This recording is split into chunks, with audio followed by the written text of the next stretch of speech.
ir tas, kas mums ir visapkārt. Manuprāt, galvenais ir tas, ko mēs mācāmies, ir tas, kā pareizi dzīvot šīs planētas. Ir kā ilgspējīgi dzīvot, kā to darīt energoefektīvi. Viena no problēmām, kas, manuprāt, ir vairāk aktuāli Ziemeļvalstīs, tā ir tā, ka nedomāts, vai energoresursi ir energoefektivitāte kārtībā. Tāpēc es izlēmu paskaidrot publikai, kas varbūt neiedziļinās, no zinātnieku viedokļa, ko zinātnieki zina par energoefektivitāti, un ko varbūt vajadzētu zināt arī kaimiņiem, arī kaimiņu tantēm. Tātad, tieši par ēkām, es domāju vairāk skatīties, jo arī pats saskūst to problēmu, kad iedzīvotāji, viņiem nav tā saprašana, kāpēc kaut ko vajadzētu darīt, tad tas tik dārgi, tas laikietilpīgi, tas nav vajadzīgs. Tāpēc viens piemērs. Pirmajā stāvā dzīvojušiem bieži vien ir augsti. Tas nav kāds nedēļas, nav kas nesaprotams, jo vienkārši siltums ceļās uz augšu, jo viņš ir vieglāks par augsto gaisu. Ja mēs dzīvojam pirmajā stāvā, mums ir augstāk nekā, piemēram, pēdējā stāvā dzīvojam. Jo bieži vien tā ir vairāk tieši problēma tajā, ka dzīve ēna nav sakārtot, ka viņai sistēma nav sakārtot. Jo, piemēram, ja mēs mēģinām pirmajā stāvā pacelt temperatūru augstāk, lai nebūtu vairs augsta, bet siltāk.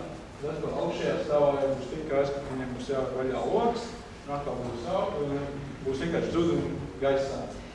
Patērēt enerģiju, vienkārši iziet gaisā. Tāpēc nepieciešams par to domāt citāk. Un cita lieta atkal ir tā, ka ir mitrums. Mitrums nav kā siltums, viņam ir dažādāk četrumajās un materiāliem. Tāpēc ir dažādas iedzīvotāji, dažādi materiāli. Ne visiem materiāliem patīk mitrums, dažiem tas viņiem neko netraucē, dažiem tāpēc bojāties. Tāpēc, ka mūsdienās inženieri izmanto vairāk kā tehnoloģijas, programmatūru, tajā visu saprast. Piemēram,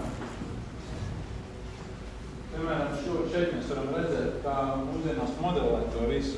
Šeit redzam, kā ir sienas šķērsreizums, un labajā pusē dažādi materiāli, kur cilvēki, inženieri tieši, viņi var kombinēt dažādas materiālus, siltumizolācijas materiālus, mitrumizolācijas materiālus, gājas izolācijas materiālus, dažādi komponenti. Pāris minūšu laikā noskaidrot to, ko varbūt cilvēki mēģina noskaidrot 10 gadus, jo normālai mērījumiem jāielūst maz 10 gadiem.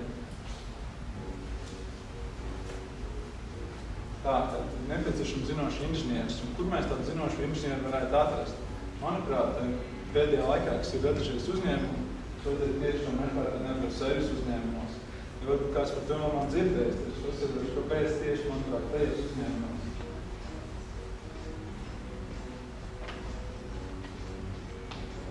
Tātad, kāpēc energoservis uzņēmumi? Tāpēc, ka tā ir brīvība no kredīta saistībām. Mūsdienās daudz cilvēki paņem kredītus un vienkārši neatbildīgi paņem, vai arī sākumā bija labi paņem kredītus, pēc tam vairāk no naudas. Radās problēmas, un viņi to uzskata par galveno problēmu, kāpēc nevarēja izvēlēties energo risinājumus, kaut kādas iegūt jaunas. Ir arī cilvēki, ka vienkārši bail no vārdu kredītu, jo personīgi esmu bail no vārdu kredītus, vienkārši negribu kā tādas saistības ņemt, tas arī neņem. Tāpēc, manuprāt, šo darbu vajag uzticēt tām kompānijām, kas par to zina visu, un rezultāts noteikti būs labāks. Rezultātā visiem novēlu ir dzīvot šādā sagatavotā ēkā, kurā tā nav jāuztraucās par siltuma problēmām vai mitruma problēmām. Tas arī būtu viss. Paldies!